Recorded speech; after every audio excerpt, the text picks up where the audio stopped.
بسم الله الرحمن الرحيم. الحمد لله الكبير المتعال، والصلاة والسلام على رسوله المختار وعلى آله وصحبه الأطهار، أما بعد. قال النبي صلى الله عليه وسلم: حق المسلم على المسلم ست: إذا لقيته فسلم عليه، وإذا دعاك فأجبه، وإذا استنصحك فانصح له، وإذا عطس فحمد الله فشمته، وإذا مرض فعده، وإذا مات فاتبعه. رواه مسلم رحمہ اللہ. نبی کریم صلی اللہ علیہ وسلم نے فرمایا کہ ایک مسلمان کے دوسرے مسلمان پر 6 حقوق ہیں. جب وہ ملاقات کرے تو سلام کرے، جب اسے دعوت دی جائے تو اسے قبول کرے، اگر اسے نصیحت طلب کی جائے تو اسے نصیحت کرے، اور اگر چھینکنے کے بعد الحمدللہ سنے تو اس کا جواب دے، اور اسی طریقے سے جب اس کا بھائی مریض ہو جائے تو اس کی عیادت کرے، اور اگر اس کا انتقال ہو جائے تو اس کے جنازے کی اتباع کرے. محترم حاضرین، ایک مسلمان کے دوسرے مسلمان پر جو 6 حقوق ہیں، ان میں سے ہم نے آپ کے سامنے ایک حق پچھلے درس میں رکھا کہ جب ملاقات کرے تو سلام کرے. آج باذن اللہ دوسرا جو حق نبی کریم صلی اللہ علیہ وسلم نے بیان کیا کہ اگر اسے دعوت دی جائے تو اسے چاہیے کہ وہ اس دعوت کو قبول کرے. اس سے متعلق کچھ باتیں آپ کے سامنے رکھی جائیں گی. محترم حاضرین، یہ دوسرا حق ہے کہ ایک مسلمان دوسرے مسلمان کو جب دعوت دیتا ہے کہیں پر بھی، چاہے وہ کھانے پینے کی کسی بھی طرح کی دعوت کیوں نہ ہو، چھوٹی ہو یا بڑی ہو، ولیمے کی دعوت ہو یا عقیقے کی دعوت ہو یا اسی طریقے سے مختصر دعوتیں ہوں، کسی بھی طرح کی اگر دعوت دی جا رہی ہو تو یہ اس کا حق ہے کہ اس کی دعوت کو قبول کیا جائے. ایک مسلمان پر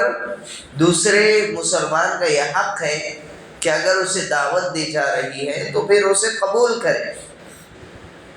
یہ نہ دیکھے کہ مجھے دعوت کون دے رہا ہے، کیا امیر دے رہا ہے یا غریب دے رہا ہے، مالدار دے رہا ہے یا فقیر انسان دے رہا ہے، کہ اس کے گھر چلا جاؤں تو مجھے کھانے پینے کے لیے نہیں ملے گا، یا اس کے گھر چلا جاؤں تو پھر اس کے گھر میں تو بہت زیادہ ملے گا. اس طرح نہ سوچے. اگر دعوت دی جا رہی ہے، خیر ہے تو پھر چلا جائے. ہاں، اس بات کا ضرور خیال رکھا جائے کہ خاص کر جو آج کل معاشرے میں نکاح کی جو دعوتیں ہوتی ہیں، لازمی طور پر یہ ایک الگ مسئلہ ہے، لیکن مختصر طور پر میں یہ بات بتا دوں کہ نکاح کی جو دعوتیں ہوتی ہیں، نبی کریم صلی اللہ علیہ وسلم نے جو مشروع قرار دیا وہ ہے ولیمے کی دعوت. اولم ولو بشاتن، کہ ولیمے کی دعوت کرو اگرچہ کہ وہ ایک بکری سے ہی کیوں نہ ہو. نبی کریم صلی اللہ علیہ وسلم نے اصول دے دیا. اب اس کے علاوہ کوئی نکاح کی جو دعوت دی جاتی ہے لڑکی کے باپ کی طرف سے، تمام دعوتیں شامل ہیں. میں بس اس کو مختصر طور پر بیان کر رہا ہوں کیونکہ یہاں پر بہت زیادہ لوگوں کو تشویش ہوتی ہے. جو نکاح کی جو دعوت ہوتی ہے لڑکی کا باپ ہی دے گا، تو یاد رکھیں کہ شریعت اسلامیہ نے لڑکی کے باپ پر کسی بھی طرح کا خرچ نہیں رکھا ہے، کسی بھی طرح کا خرچ نہیں رکھا ہے، ذرہ برابر بھی نہیں. لیکن ہاں، مالدار ہے، بہت ہی زیادہ مالدار ہے، وہ بچے کے لیے کچھ کرنا چاہتا ہے خواہش کے حساب سے، تو وہ الگ سے اپنے کچھ رشتہ داروں کو یہاں جمع کرنا ممکن نہیں ہے، ولیمے میں کہیں اور ہے تو کر لے رہا ہے تو کوئی حرج کی بات نہیں ہے. لیکن یاد رکھیں کہ اس خوشی کے نام پر جو قرضے لے کر کے کرتے ہیں یہ بوجھ ہے باپ کے اوپر، لڑکی کے باپ پر یہ بوجھ ہے جس کو لڑکے کے لوگ ڈال رہے ہیں. تو یاد رکھیں اس سے متعلق اللہ تعالیٰ کے پاس ضرور پوچھ گچھ ہوگی اس کے لیے جو بھی اس طرح کا موقع دیتا ہے. آپ جتنا ہو سکے، جتنی استطاعت ہے بس اتنی دعوت کرے، ولیمے کی دعوت کرے. لڑکی کے باپ سے ذرا برابر بھی خرچ نہ لے، یہی اصول دین ہے، تو اسے سمجھنا ضروری ہے۔ پھر اس کے بعد چھوٹی موٹی جتنی بھی دعوتیں آتی ہیں تمام اس میں شامل ہے، ان باتوں کا خیال رکھتے ہوئے کہ سامنے والا جتنی استطاعت ہے وہ اس کے حساب سے دے گا، اور ہمیں چاہیے کہ ہم بس اگر دعوت دی جا رہی ہے تو پھر قبول کریں۔ ہاں، اس کے بعد کچھ آداب ہیں جن کا ایک مسلمان کو خیال رکھنا ضروری ہے۔ وہ کیا ہے؟ ایک تو دعوت جب دی جا رہی ہے تو پھر قبول کرے، اسی طریقے سے بلا عذر، بلا کسی عذر کے دعوت کو رد نہ کرے، جیسا کہ نبی کریم صلی اللہ علیہ وسلم نے ایک اور جگہ بیان کیا، اذا دعی احدکم فلیجب، اگر تمہیں کوئی دعوت دے تو پھر کیا کرے؟ فوری طور پر اسے قبول کر لے۔ فإن كان صائما فليصلي، اگر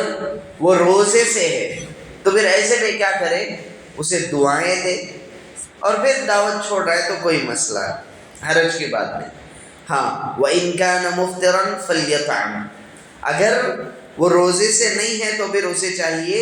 کہ وہ اس دعوت کو قبول کرے۔ تو یہ نبی کریم صلی اللہ علیہ وسلم نے کہا کہ عذر ہے تو پھر ٹھیک ہے، عذر نہیں ہے تو پھر لازمی طور پر اس دعوت کو قبول کرنا چاہیے۔ اسی طریقے سے اللہ سبحانہ و تعالیٰ کے پاس یہ جو نبی کریم صلی اللہ علیہ وسلم کا یہ جو فرمان ہے، اسے رکھتے ہوئے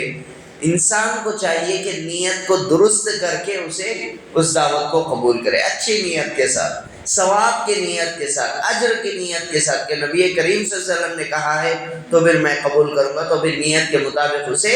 اجر بھی ملے گا، انما الاعمال بالنیات۔ اسی طریقے سے جیسا کہ میں نے کہا کہ جب دعوت دی جا رہی ہو، دینے والا جو ہوتا ہے اسے بھی چاہیے کہ وہ مالدار اور غریب میں فرق نہ کرے، میں صرف مالداروں کو دوں گا، غریبوں کو نہیں دوں گا۔ ذرا دیکھیے اس حدیث سے متعلق نبی کریم صلی اللہ علیہ وسلم نے کہا، شر الطعام طعام الولیمہ یدعا لها الاغنیاء ویترک الفقراء، کہا کہ سب سے بری ولیمے کی دعوت وہ ہے جس میں جو مالدار ہیں ان کو دعوت دی جا رہی ہو اور جو فقیر ہیں ان کو نظر انداز کیا جا رہا ہے، وہ سب سے بری دعوت ہے ولیمے کی۔ تو نبی کریم صلی اللہ علیہ وسلم نے اس بات کو واضح کیا۔ اسی طریقے سے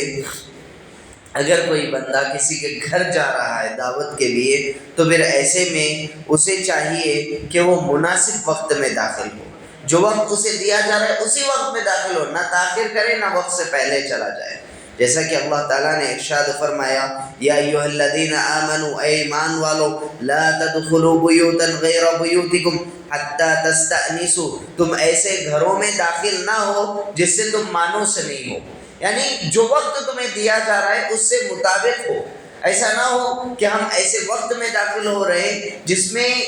انسیت نہیں ہے، یعنی ایسا وقت ہم جا رہے ہیں جس سے متعلق ہمیں بلایا نہ گیا ہو، ایسا نہیں ہونا چاہیے، بلکہ وقت کا خیال رکھا جائے اور انسان کا خیال رکھا جائے، گھر والوں کا خیال رکھا جائے، ایسا نہ ہو کہ ہم جا کر کے لمبے لمبے وقت تک بیٹھ جا رہے ہوں، ایسا نہیں ہونا چاہیے۔ دعوت ختم تو پھر وہاں سے نکل جائے، فوری طور پر اجازت لے کر نکل جانا چاہیے، ان چیزوں کا خیال رکھیں۔ اسی طریقے سے ایک اور ادب یہ بھی ہے کہ جب دروازہ کھٹکھٹایا جائے تو پھر آہستگی کے ساتھ، جیسا کہ حدیث میں آتا ہے، انس رضی اللہ عنہ فرماتے ہیں کہ کان النبی صلی اللہ علیہ وسلم یقرع الباب باظفارہ، دروازے کو کھٹکھٹاتے تھے اپنے ناخنوں سے، ایسا نہیں جا کر کے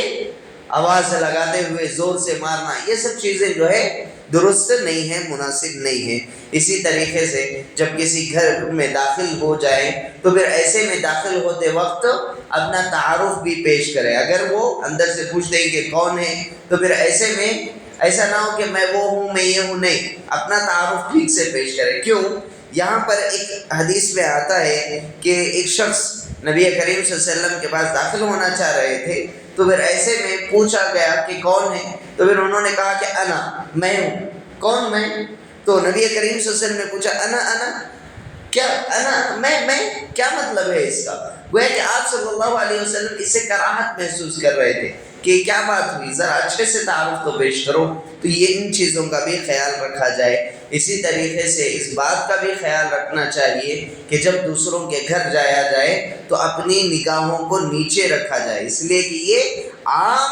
اصول ہے۔ اللہ تعالیٰ نے یہ کہہ دیا کہ قل للمؤمنین، کہ آپ اے نبی کریم صلی اللہ علیہ وسلم مؤمنوں سے کہہ دے، مؤمنوں سے کہہ دے، جو کہتا ہے کہ میں مؤمن بننا چاہتا ہوں، ایمان والا بننا چاہتا ہوں، اللہ تعالیٰ نے کہا کہ یغضوا من ابصارہم، کہ وہ اپنی نگاہوں کو نیچے رکھے۔ اسی طریقے سے یہ بھی بات ہے کہ اپنی آواز کو بھی نیچا رکھا جائے، جیسا کہ ایک چیز تو خاص ہے نبی کریم صلی اللہ علیہ وسلم کے ساتھ کہ نبی کریم صلی اللہ علیہ وسلم کے سامنے اپنی آواز کو بلند نہ کیا جائے، اور یہ عام بھی ہے کہ وَغْضُضْ مِنْ صَوْتِكَ، جیسا کہ لقمان علیہ السلام نے اپنے فرزند کو یہ حکم دیا، یہ نصیحت کی کہ تم کیا کرو، اپنی آواز کو نیچے رکھو، ایسا نہ ہو کہ بلند ہو جائے، چیخنے لگو، سامنے والے کو تکلیف پہنچے، ایسا نہیں ہونا چاہیے، اس بات کا بھی خیال رکھنا چاہیے۔ اسی طریقے سے ایک اور ادب یہ بھی ہے